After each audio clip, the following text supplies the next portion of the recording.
From the 105.9 Region Newsroom, the most trusted source for regional news, here's your information update. Aurora residents could be sweating it out shortly. Israel promises that Hamas will pay big.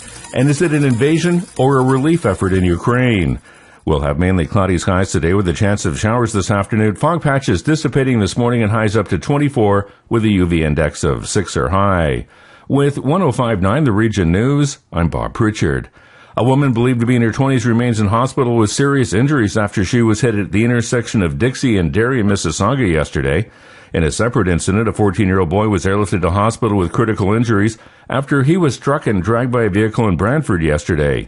He was riding his bicycle through an intersection when he was struck by a truck. When paramedics arrived, they found the boy pinned under the vehicle. He wasn't wearing a helmet at the time of the collision. A Brampton man's lawyer said his client, Savinder Singh Ray, 34, will not plead guilty to an impaired driving charge in a crash that damaged the Burlington Skyway and shut down the Toronto-bound QEW lanes for the entire August long weekend. Police have arrested a Whitby woman after a car crashed into an Oshawa home, struck a gas line, and then fled the scene yesterday. The car crashed into the living room of a residence and then burst into flames. The occupants of the home escaped without injury, as did the occupants of a nearby apartment building, which was also evacuated. The suspect was found walking in downtown Oshawa later and was taken into custody. Kaylin Gasper, 25, has been charged with dangerous operation and failed to remain. It looks like the new and improved Aurora Family Leisure Complex could be open as early as October. The North Complex has been closed for nearly a year for renovations and construction. While the ice pad and rocket courts remained in use, much of the programming has been temporarily relocated to the Stronach Aurora Recreation Complex. U.S. federal law enforcement officials have issued a security bulletin warning of potential threats because of recent U.S. airstrikes on Islamic militants in Iraq. Ann Compton has the story. In a 3-page warning to police departments across the country, the FBI and Homeland Security ask authorities to be on the alert for reprisals with little or no notice by extremists. The document suggests the triggers for the danger are the current U.S. airstrikes in Iraq and the gruesome killing of an American in a terrorist video. The federal government does not have specific credible threats, but does believe there is new danger. Ann Compton, ABC News, the White House. Tensions between Russia and Ukraine have escalated after Moscow sent more than 130 trucks rolling across the Ukrainian border in what it says is a mission to deliver humanitarian aid.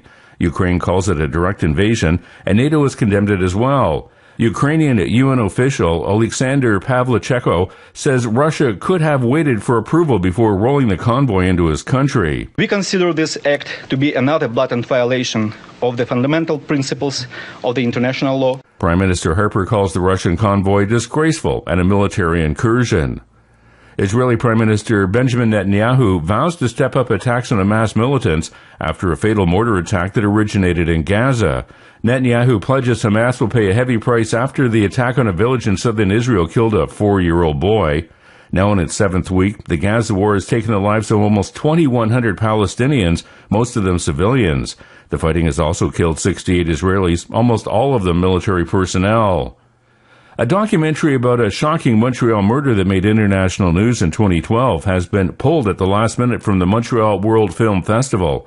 Bill Marshall reports. The film is called Sex, Fame, and Murder, the Luca Magnotta story. He is charged with killing and dismembering Jun Lin, a university student from China. The documentary was to have been shown at the festival today and tomorrow, but it's been yanked because of a publication ban that applies to Magnotta's trial, which is due to begin on the 8th of next month. For the same reason, plans have been dropped to air the film next Friday on a French-language TV channel. Bill Marshall, The Canadian Press. No one has the winning ticket for the $30 million jackpot in last night's Lotto Max draw. The jackpot for next Friday's draw will be $50 million, and there will also be 2 Max Million prizes of $1 million each up for grabs. Reporting for 105.9 The Region News, I'm Bob Pritchard. We have a fog advisory in place. We'll have mainly cloudy skies today, a 30% chance of showers this afternoon. The fog should dissipate later this morning. Afternoon highs up to 24 and a UV index of 6 or high. It'll be partially cloudy with some shower activity this evening, temperatures overnight down to 17. And for tomorrow, look for a mixture of sun and cloud with our highs up to 25.